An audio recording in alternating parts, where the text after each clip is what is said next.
இந்திய கம்யூனிஸ்ட் கட்சி ஜிந்தாபாத். இந்திய கம்யூனிஸ்ட் கட்சி ஜிந்தாபாத். ஜிந்தாபாத் ஜிந்தாபாத். ஜிந்தாபாத் ஜிந்தாபாத். இன்குலாப் ஜிந்தாபாத். இன்குலாப் ஜிந்தாபாத். இன்குலாப் இன்குலாப் இன்குலாப் ஜிந்தாபாத். இன்குலாப் இன்குலாப் இன்குலாப் ஜிந்தாபாத். அன்பார்ந்த தோழர்களே, இன்றைய தினம் நமது பிஎஸ்சி தொழிற்சாலை முன்பு நமது தோழர்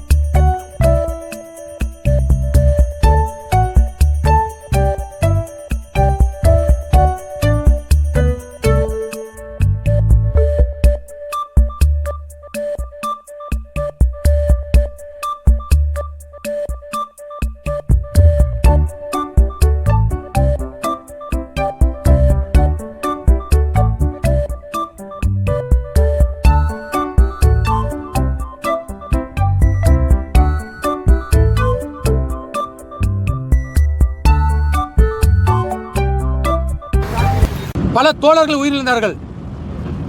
நமக்கு உரிமைகளை பெற்றுக் கொடுப்பதற்காக அமெரிக்காவின் சிகாகோ நகரில் 8 மணி நேரம் வேலை, 8 மணி நேரம் ஓய்வு, 8 மணி நேரம் உறக்கை என்ற அடிப்படையிலே போராடி பெற்ற நாள்தான் நமக்கு மே 1ஆம் தேதி.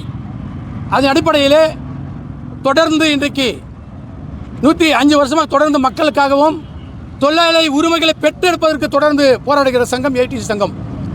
இன்றைக்கு ஒட்டுமொத்தமாக ஓசூர் பகுதியிலே இன்றைக்கு பல்வேறு தொழிற்சாலைகளிலே பல்வேறு சங்கங்கள் இருந்தன. இங்கே செந்தில் பேசும்போது ஐஎன்டிசி சங்கம் இருந்தது. அதே போல் பல தொழிற்சாலைகள் ஐஎன்டிசி, அதே போல் சிஐடி சங்கம் இருந்தது, ஏடிபி சங்கம் இருந்தது. அந்த சங்கத்தில் எல்லாம் ஒப்பந்தங்கள் ஏற்படுத்தும் போது தொழிலாளர்களுக்கு தெரியாமலே சில ஒப்பந்தங்கள் ஏற்படுத்தினார்கள். ஆனால் நமது அருமை தலைவர் டி ராமச்சந்திரன் வந்தபோது தான் பல தொழிற்சாலைகளிலே இன்றைக்கு ஒப்பந்தம் ஏற்படுத்தப்பட்டுக் கொண்டிருக்கிறோம். அதே போல இந்த சங்கத்திற்கு பாதுகாவலாக விளங்குகின்ற இந்திய கம்யூனிஸ்ட் கட்சியின் மாநில நிர்வாகக்குழு உறுப்பினரும் கம்யூனிஸ்ட் கட்சியின் தலைவருமான லகுமை அவர்கள் தொடர்ந்து குரல் கொடுத்து தொழிலாளிக்கு ஒரு பிரச்சனை என்றாலும் விவசாயிக்கு ஒரு பிரச்சனை என்றாலும் குரல் கொடுத்து அந்த அநீதி நடக்கும் இடத்திலே நின்று போராடக்கூடிய ஒரே மாபெரும் தலைவர் அருமை தோழர் எம்எல்ஏ அவர்கள். அதே போல தொழிலாளர்கள் உரிமைகளை விட்டுக் கொடுப்பதற்கு இந்த சங்கம் எப்போதும் தயாராக இருக்காது. காரணம் என்னவென்றால் பல தொழிற்சாலைகளை ஒப்பந்தம் நாம் ஏறக்குறைய 20 வருடத்துக்கு முன்னாடி ஏடிஎஸ் துவங்கப்படுவதற்கு முன்னாடி பல தொழிற்சாலைகளில் சங்கம் இருந்தது. அங்கே எல்லாம் 2 ஒப்பந்தங்கள் போடப்பட்டன. ஒரு ஒப்பந்தம் நிர்வாகத்திற்கு சாதகமாக, இன்னொரு ஒப்பந்தம் தொழிலாளிக்கு சாதகமாக போடப்பட்டது. அதை துடைத்து எரிந்தது ஒரே சங்கம் என்றால் ஏஐடிசி. அது எம்எல்ஏ டி ராமச்சந்திரன் அவர்கள் தான் இந்த சங்கத்தை துடைத்திருந்தார்கள். அதுக்கு உறுதுணையாக இந்த ஏஐடி சங்கம் தொடர்ந்து செயல்பட்டு கொண்டிருக்கிறது. அதே போல தான் இன்றைக்கி போராடுகிற மக்கள், இன்றைக்கி தெருவியாபார வியாபாரிகள். அதே போல் இன்றைக்கு பார்த்தால் மோடி அரசு 14 ஆண்டுகள் ஆட்சி செய்து இன்றைக்கு ஆட்சியில் இருக்கிறார். அவர் தொடர்ந்து தொழிலாளருக்கு விரோதமான சட்டங்களை கொண்டு வந்து கொண்டிருக்கிறார். இன்றைக்கு கூட 44 சட்டங்கள் 150 ஆண்டுகளுக்கு முன்பு போராடி பெற்ற சட்டங்களை நமக்கு கிராஜுவேட் சட்டம், அதே போல் போனஸ் சட்டம், அதே போல் இன்றைக்கி குறைந்தபட்ச ஊதிய சட்டம், அதே போல் பல்வேறு சட்டங்களை கொண்டு வந்தது ஏஐடிசி சங்கம். அந்த 44 சட்டங்களை 4 தொகுப்புகளாக மாற்றுவதாக அறிவித்து இன்றைக்கு மோடி அவர்கள் அந்த சட்டத்தை நவம்பர் 21ஆம் தேதி அதை அறிவித்து இன்றைக்கு நடைமுறைப்படுத்தினார். அதை எந்த சட்டமானாலும் நம் தொழிலாளர்கள் ஒற்றுமையோடு இருந்தால் அந்த சட்டத்தை தகர்த்து எறிவது தொழிலாளர் வர்க்கம் தான் தெரிந்து கொள்ள வேண்டும். அதே போல தான் நாம் போராடி பெற்ற உரிமை 8 மணி நேர உரிமை என்பது மறுக்கப்பட்டு ஒரு தொழிலாளி 12 மணி நேரம் வேலை செய்வதற்கு இந்த சட்டம் உதவுவதற்காக சட்டத்தை அமல்படுத்தினார். அப்போது 1923ஆம் ஆண்டு சட்டமன்றம் தமிழ்நாட்டிலே இன்றைக்கு ஆளக்கூடிய முதலமைச்சர் அவர்கள் அந்த சட்டத்தை 8 மணி நேரம் என்பதை 12 மணி நேரம் உயர்த்துவதற்காக ஒரு ஆணையை பிறப்பித்தார் சட்டமன்றத்திலே. உடனே குரல் கொடுத்து அந்த 125 ஆண்டுகளுக்கு 35 ஆண்டுகளுக்கு முன்பாக 8 மணி நேரம் வேலை என்பது உறுதி என்பதை உறுதிப்படுத்திய போல தொழிலாளருக்கு தமிழ்நாட்டிலும் 8 மணி நேரம் வேலை வேண்டும் என்று குரல் கொடுத்தவர் நமது எம்எல்ஏ டி ராமச்சந்திரன் அவர்கள். உடனடியாக அனைத்து கட்சி அவர்களும் ஒன்று சேர்ந்து வெளிநடப்பு செய்த காரணத்தினால் 23ஆம் ஆண்டு அதே 23ஆம் ஆண்டு மே 1ஆம் தேதி 8 மணி நேரம் தான் தமிழகத்திலும் அமல்படுத்துவோம், அந்த சட்டத்தை வாபஸ் பெற வேண்டும் என்று சொன்னார் முதலமைச்சர் ஸ்டாலின் அவர்கள். அதற்கு காரணம் ஏஐடிசி தொழிற்சங்கமும் இந்திய கம்யூனிஸ்ட் கட்சியும். அதனால் தொழிலாளர் வர்க்கம் எங்கே பாதிக்கப்படுகிறதோ அங்கே தொழிலாளர் உரிமை பாதுகாப்பதற்கு ஏஐடிசி உறுதுணையாக இருக்கும் என்று தெரிவித்து எனக்கு வாய்ப்பளித்தமைக்கு நன்றி கூறி விடைபெறுகிறேன். நன்றி, வணக்கம் தோழர்களே. உரையாற்ற வந்த ஏஐடிசியுடைய மாவட்ட செயலாளர் தோழர் மாதையன் அவர்களே, கொடியேற்றி வைத்து உங்கள் மத்தியிலே உரையாற்ற இருக்கிற நம்முடைய சங்கத்தினுடைய தலைவர் தோழர் ராமச்சந்திரன் எம்எல்ஏ அவர்களே, நிர்வாகிகள் இங்கே பங்கேற்றிருக்காங்க. தொழிற்சங்கத்துடைய ஒரு பகுதி இருந்தாலும் பெரும்பாலான தொழிலாளிகள் இங்கே பங்கேற்று நம்முடைய செங்கொடியை ஏற்றுவதற்கு புதியவர்களுக்கு உங்களுக்கு வாழ்த்து சொல்லுகிறேன். தொழிற்சங்கம் அமைப்பது தொழிலாளிகளை பாதுகாப்பதற்காக. தொழிலாளியை பாதுகாப்பது தான் முதல் கடமை இந்த ஏஐடிசி சங்கம். மற்ற சங்கங்கள் எல்லாம் பேருக்காகக்கூடிய சங்கங்கள் என்பதை நடைமுறையிலே நீங்கள் பார்ப்பது தான் நடைமுறை. அதை முறியடித்து தொழிலாளிகளுடைய உரிமைகளை பாதுகாப்பதற்காக துவக்கப்பட்ட சங்கம் இது. காட்டி கொடுப்பது சங்கம் அல்ல, பாதுகாப்பது சங்கம். ஆகவே பல கிராமங்களிலிருந்து, பல ஊர்களிலிருந்து, பல பகுதிகளிலிருந்து இங்கே ஒசூரை நோக்கி வந்திருக்கார்கள். தன்னுடைய வேலைக்காக அவர்களுக்கு உரிமையும் பாதுகாப்பும் கொடுப்பது நம்ம சங்கம். அந்த சங்கத்தை துவக்கியதற்கு உங்களுக்கு வாழ்த்து சொல்கிறேன்.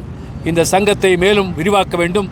பல தொழிற்சாலைகள் முன்னால் நம்முடைய செங்கொடியை ஏற்றி மிகப்பெரிய தொழிற்சங்கத்தை உருவாக்கக்கூடிய நிலையில் உங்களுடைய பணி ஆற்ற வேண்டும் என்று கேட்டுக்கொண்டு இங்கே பங்கேற்ற அனைத்து தோழர்களுக்கும் வாழ்த்துக்கள் சொல்லி இந்த செங்கொடியை ஏற்றுவதற்காக நீங்கள் உதவியதற்கு உங்களுக்கு நன்றி சொல்லி எனக்கு வாய்ப்பு தந்த தலைவருக்கு நன்றி கூறி முடிக்கிறேன். நன்றி, வணக்கம், வாழ்த்துக்கள்.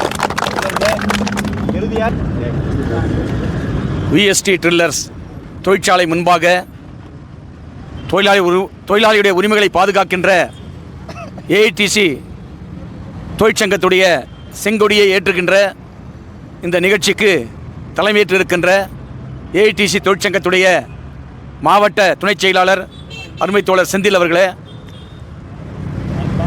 கலந்து கொண்டு எவ்வாறெல்லாம் இன்றைக்கு நம்முடைய ஓசூர் பகுதியில் தொழிலாளிகளை இன்றைக்கு வஞ்சிக்கப்படுகிறார்கள், அந்த தொழிலாளருக்கு எவ்வாறு ஆதரவாக ஏஐடிசி தொழிற்சங்கம் நின்று அவருடைய உரிமைகளை பெற்றுக் கொடுத்திருக்கிறது என்பதை எனக்கு முன்பாக பேசிய ஏஐடிசி தொழிற்சங்கத்துடைய மாவட்ட செயலாளர் அருமை தோழர் மாதையன் அவர்களே, மற்றும் தொடர்ந்து தொழிலாளிகளுக்கு ஒரு பாதிப்பென்றால் விவசாயிகளையும் பொதுமக்களையும் திரட்டி தொழிலாளருக்கு ஆதரவாக என்றென்றும் உறுதுணையாக நிற்கின்ற இந்திய கம்யூனிஸ்ட் கட்சியுடைய மாநில தலைவர்கள் ஒருவரான அருமை தோழர் லகுமையா அவர்களே, மற்றும் இந்த நிகழ்ச்சியிலே பங்கேற்றிருக்கின்ற நம்முடைய இளைஞர் பெருமன்றத்துடைய மாவட்ட செயலாளர் ஆதில் அவர்களே, தொழிற்சங்க நிர்வாகிகள் நூறு அவர்களே, முபாரக் அவர்களே, நகரத்துடைய கட்சியின் செயலாளர் சங்கரையா அவர்களே, சின்னசாமி அவர்களே, சான்பாஷா அவர்களே, மற்றும் பங்கேற்றிருக்கின்ற இந்திய கம்யூனிஸ்ட் கட்சியுடைய முன்னணி தலைவர்களே,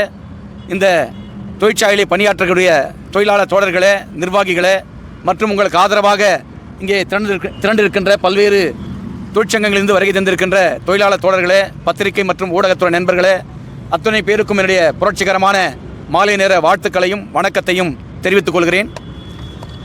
ஏன்னா சொன்னார் மாதையன், இந்தியாவிலேயே முதலாக துவங்கப்பட்ட ஒரு தொழிற்சங்கம் எதுன்னா ஏஐடிசி தொழிற்சங்கம்.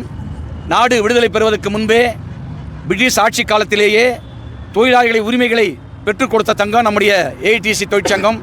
அத்தகைய தொழிற்சங்கத்தில் நீங்களாம் இன்றைக்கி இணைஞ்சிருக்கீங்க. சொன்ன மாதிரி தொழிலாளிகளின் உரிமைகளுக்கு மட்டுமல்ல, இந்த நாட்டின் விடுதலைக்காக அன்றைக்கு பிரிட்டிஷ் ஏகாதிபத்தியத்தை எதிர்த்து தொழிலாளிகளும் விவசாயிகளும் ஒன்று திரண்டு மும்பையிலே அந்த பிரிட்டிஷ் ஏகாதிபத்தியத்தை எதிர்த்து நாட்டின் விடுதலைக்காக போராடிய ஒரு சங்கம் நம்முடைய ஏஐடிசி தொழிற்சங்கம். அத்தகைய மகத்தான சங்கத்தில் நீங்களாம் இன்றைக்கி இணைஞ்சிருக்கீங்க. இன்றைக்கி பார்த்தீங்கன்னா நம்முடைய ஓசூர் பகுதியில் பல தொழிற்சங்கங்கள் இருக்குது, ஆனால் ஏஐடிசி தொழிற்சங்கம் இருக்குது. எனக்கு முன்பு பேசும்போது சொன்னாங்க, அதாவது 2 செட்டில்மெண்ட் போடுவாங்க. ஒன்று நிர்வாகத்தோட செட்டில்மெண்ட்டு, இன்னொரு செட்டில்மெண்ட்டு தொழிலாளிகளோட செட்டில்மெண்ட்டு. ஆனால் ஏஐடிசி தொழிற்சங்கம் தான் வெளிப்படையாக, அது எந்த நிர்வாகமாக இருந்தாலும் தொழிற்சங்கத்துடைய நிர்வாகிகளை அழைத்து சென்று நேரடியாக நிர்வாகத்தோடு பேசி அந்த நிர்வாகத்தில் என்ன பேசுகிறோமோ அதை வெளிப்படையாக அறிவித்து தொழிலாளிகளுக்கான ஒரு நல்ல ஒப்பந்தத்தை போடுகிற தொழிற்சங்கம் நம்முடைய ஏஐடிசி தொழிற்சங்கம். ஆகவே இங்கே மூடி மறைக்கிறது ஒன்றுமே இல்லை, வெளிப்படையாக தொழிலாளிகளுடைய உரிமைகளை பாதுகாக்கிற சங்கம் எங்களுடைய தொழிற்சங்கம். பல தொழிற்சாலைகளை பார்த்திங்கன்னா ஒரு நல்ல ஒப்பந்தத்தை ஏற்படுத்தி கொடுத்துருக்குறோம். இந்த விஎஸ்சி தொழிற்சாலையில் கூட ஏற்கனவே ஒரு தொழிற்சங்கம் இருந்தது. தொடர்ந்து அந்த டிமாண்டு கொடுத்து கூட இது வரைக்கும் அந்த டிமாண்டு ஏற்கப்படலை. ஆகவே இப்போது இந்த சங்கத்தின் சார்பாக இந்த நிர்வாகத்துக்கு டிமாண்டை கொடுக்க போகிறோம். உடனடியாக நிர்வாகம் அழைத்து பேசி ஒரு நல்ல ஒரு செட்டில்மெண்ட்டை காலந்தாழ்த்தாமல் உடனடியாக ஏற்படுத்த வேண்டும். எங்களுக்கு தெரியும், அதாவது சொல்லுவாங்க கிராமத்தில் ஒரு பழமொழி, ஆடுற மாட்டை ஆடி கறக்கணும், பாடுற மாட்டை பாடி கறக்கணும், வதிக்கிற மாட்டை காலை கட்டி பாலை கறக்கணும் சொல்லி. ஆகவே நல்ல முறையில் சொல்கிறோம். இந்த நிர்வாகம் உடனடியாக எங்களுடைய தொழிற்சங்க நிர்வாகிகளை அழைத்து பேசி உடனடியாக டிமாண்டை ஏற்று ஒரு நல்ல சுமூகமான உறவோடு அந்த டிமாண்டை வந்து முடிக்கணும். இல்லைன்னா தெரியும், பல்லாயிரக்கணக்கான உழைப்பாளி மக்களை திரட்ட முடியும். ஆகவே தான் நிர்வாகம் அடம் பிடிக்காமல் உடனடியாக எங்களுடைய தொழிற்சங்கத்தை அழைத்து பேசி ஒரு நல்ல ஒரு சுமூகமான ஒரு ஒப்பந்தத்தை ஏற்படுத்த வேண்டும் என்று கேட்டுக்கிறோம். அதே மாதிரி சொன்னாங்க, இன்றைக்கி தொழிலாளி வர்க்கம் என்பது இன்றைக்கு ஒரு பாதுகாப்பற்ற ஒரு நிலையில் இருக்காங்க. மோடி அரசாங்கம் ஆட்சிக்கு வந்த பிறகு நீ பார்த்தீங்கன்னா தொழிலாளி வர்க்கம் நூற்றாண்டு காலம் போராடி பெற்ற 44 தொழிலாளர் சட்டங்களை இன்றைக்கி நீத்து போக செய்து இன்றைக்கி கார்ப்பரேட் முதலாளிக்கு ஆதரவாக 4 சட்ட தொகுப்புகளை இன்றைக்கி நிறைவேற்றியிருக்கு. 2 நாட்களுக்கு முன்பு கூட நாடு முழுவதும் அந்த 30 கோடி தொழிலாளிகள் ஒன்று கூடி அந்த வேலை நிறுத்தத்தை ஈடுபட்டு அந்த மோடி அரசு கொண்டு வந்த அந்த 4 சட்ட தொகுப்புகளை வந்து திரும்ப பெற வேண்டும் என்று நாடே ஸ்தம்பிக்கும் வகையில் தொழிலாளி வர்க்கம் வந்து அதாவது வேலை நிறுத்தத்தில் ஈடுபட்டாங்க. இனி பார்த்தீங்கன்னா 4 சட்ட தொகுப்புகள் நடைமுறை வந்துருச்சுன்னா விவசாயிகள், அதாவது எலக்ட்ரானிக்ஸ் கூட்ஸ் ஆகட்டும், அதே மாதிரி பார்த்தீங்கன்னா அரிசி உட்பட இன்றைக்கி பார்த்தீங்கன்னா எல்லா பொருட்கள் மீதும் பார்த்தீங்கன்னா இன்றைக்கி அமெரிக்கா வந்து 50% வரியை விதிச்சிருக்காங்க. அந்த வரி விதிப்பை வந்து நம்முடைய நாட்டுடைய பிரதமர் ஏன் 50% வரியை உயர்த்தினீங்கன்னு சொல்லி இன்றைக்கி ட்ரம்ப்பை பார்த்து கேட்குற தைரியம் இல்லாத, திராணி இல்லாத ஒரு பிரதமராக இன்றைக்கி இந்திய நாட்டுடைய பிரதமர் இருக்காங்க. அவ்வாறு அந்த வரி விதிப்பு வந்து 50%ன்னா இன்றைக்கி பார்த்தீங்கன்னா ஏற்கனவே ஏற்றுமதி செய்கின்ற பொருட்கள்லாம் இன்றைக்கி திருப்பூர் வந்து, அதே மாதிரி ஓசூர், அதே மாதிரி பார்த்தீங்கன்னா கோயம்புத்தூர், அதே மாதிரி பார்த்தீங்கன்னா நாமக்கல்ல முட்டை ஏற்றுமதி, அதே மாதிரி பார்த்தீங்கன்னா தூத்துக்குடியில் இன்றைக்கி கடல் சார்ந்த உணவு, அதாவது மீன், அதே மாதிரி பார்த்தீங்கன்னா இறாலெல்லாம் ஏற்றுமதியெல்லாம் பெரிய அளவுக்கு பாதிக்கப்பட்டிருக்கு. அதே மாதிரி பஞ்சாபில் பாஸ்மதி அரிசி ஏற்றுமதி பெரிய அளவுக்கு பாதிக்கப்பட்டிருக்கு. ஏற்கனவே போன ஸ்டீமரெல்லாம் திருப்பி அனுப்பிட்டு இருக்காங்க. ஆனால் இன்றைக்கி மோடி வந்து எனக்கு ஒரு நல்ல நண்பர் ட்ரம்ப்பு சொல்லி பேசிகிட்டு இருக்காரு. ஆனால் இந்தியா மீது ஏன் இந்த அளவுக்கு வரியை விதிச்சிங்கன்னு சொல்லி எதிர்த்து கேட்குற தைரியம் இல்லாத ஒரு பிரதமராக இன்றைக்கி மோடி இருந்துட்டு இருக்காங்க. இன்றைக்கி அந்த வரி விதிப்பால் பார்த்தீங்கன்னா இந்திய பொருட்களை வந்து அமெரிக்காவில் வாங்க மாட்டேன்றான். இன்றைக்கி திருப்பூரில் கார்மெண்ட்ஸ் எல்லாம் மூடிட்டு இருக்காங்க. பல்லாயிரக்கணக்கான தொழிலாளிகள் வந்து வேலைவாய்ப்பு இழக்கக்கூடிய ஒரு பெரிய அபாயம் இருக்குது. அதே மாதிரி பார்த்தீங்கன்னா சென்னையில் அதாவது எலக்ட்ரானிக் கூட்ஸ் எல்லாம் இன்றைக்கி பார்த்தீங்கன்னா பெரிய அளவுக்கு பாதிப்பு ஏற்பட்டிருக்கு. நம்ம ஒசூரில் ஆட்டோமொபைல் இண்டஸ்ட்ரிலாம் பெரிய அளவுக்கு பாதிப்பு ஏற்பட்டிருக்கு. ஆகவே அந்த வரி விதிப்பை உடனடியாக ட்ரம்ப் வந்து திரும்ப பெறணும்னு சொல்லி தொடர்ந்து குரல் எழுப்பக்கூடியவர்கள் பார்த்தீங்கன்னா இடதுசாரி கட்சிகள் இவ்வாறு தொடர்ந்து தொழிலாளிகளை மட்டுமல்ல, அதாவது தொழில் உற்பத்தி செய்கின்ற நிறுவனங்களையும் பாதுகாக்கப்பட வேண்டும் என்பதில் அக்கறை இருக்கிறவர்கள் வந்து நாங்கள் தான், கம்யூனிஸ்ட் கட்சி தான், அதே மாதிரி இடதுசாரி தொழிற்சங்கங்கள் தான். அவ்வாறு இருக்கும்போது நீங்கள்லாம் இங்கே வந்திருக்கீங்க. நிச்சயமாக ஒரு நல்ல ஒப்பந்தத்தை ஏற்படுத்தி காலந்தாழ்த்தாமல் அந்த ஒப்பந்தத்தை முடிப்பதற்கான நடவடிக்கை எடுக்கப்படும் என்பதை தெரிவித்துக் கொண்டு இன்றைக்கு இந்த தொழிற்சங்கத்தில் இணைந்திருக்கின்ற அனைத்து தொழிலாளிகளுக்கும் ஏஐடிசி தொழிற்சங்கத்தின் சார்பாக, இந்திய கம்யூனிஸ்ட் கட்சியின் சார்பாக என்னுடைய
இன்றைய தினம் நமது தொழிலாளருடைய உரிமைக்காகவும் தொழிலாளருடைய பாதுகாப்பு உறுதிப்படுத்தவும் நமது ஏஐடியூசியுடைய தொழிற்சங்கம் இன்றைக்கு விஎஸ்டி தொழிற்சாலையில் துவங்கப்பட்டிருக்கிறது. இந்த தொழிற்சங்கத்தின் அடையாளமாக சுதந்திர போராட்டத்தில் பங்கேற்ற நம்முடைய ஏஐடியூசியுடைய செங்கொடியை நம்முடைய தளி சட்டப்பேரவையுடைய உறுப்பினரும் ஏஐடியூசியுடைய மாவட்ட தலைவருமான மரியாதைக்குரிய தோழர் டி ராமச்சந்திரன் அவர்கள் கொடியேற்றி வைத்தார். நமது சங்கத்தின் சார்பிலே இந்த நிர்வாகத்திற்கு நம்முடைய கோரிக்கை மனு அளித்திருக்கின்றோம். சங்க துவக்கத்திற்கான அவருடைய நிர்வாகிகளுடைய பட்டியலை அனுப்பியிருக்கின்றோம். இந்த சங்கம் இந்த தொழிற்சாலையுடைய தொழிலாளருடைய பாதுகாப்பை உறுதிப்படுத்தும் அவர்களுக்கும் துணையாக நிற்கும் என்பதை தெரிவித்துக் கொள்வதோடு இன்றைய நிர்வாகத்துடன் நம்முடைய சங்க நிர்வாகிகள் நேரடி பேச்சுவார்த்தையில் சென்று இன்றைக்கு அறிமுக கூட்டத்தை ஏற்படுத்தியிருக்கின்றோம். மீண்டும் வருங்காலங்களிலே இந்த தொழிலாளருடைய கோரிக்கைகளை இந்த தொழிற்சாலை உடைய நிர்வாகம் பேசி சுமூகமான ஒரு உடன்பாடை ஏற்படுத்தி தருவோம் என்ற ஒரு உறுதியை அளித்திருக்கிறார்கள். அதனால் இன்றைய தொழிலாளருடைய வாழ்வில் இன்றைய ஏஐடியூசியினுடைய தொழிற்சங்கத்தில் இணைந்து இந்த தொழில் பாதுகாப்பை உறுதிப்படுத்த நாங்கள் எல்லாம் இருக்கின்றோம் என்ற அடிப்படையில் இந்த தொழிலாளர்களுக்கு ஏஐடியூசியினுடைய மாவட்ட குழுவின் சார்பிலும் இந்த நம்முடைய விஎஸ்டி தொழிலாளர் சங்கத்தின் சார்பிலும் நன்றியை கூறி விடைபெறுகிறேன். நன்றி, வணக்கம்.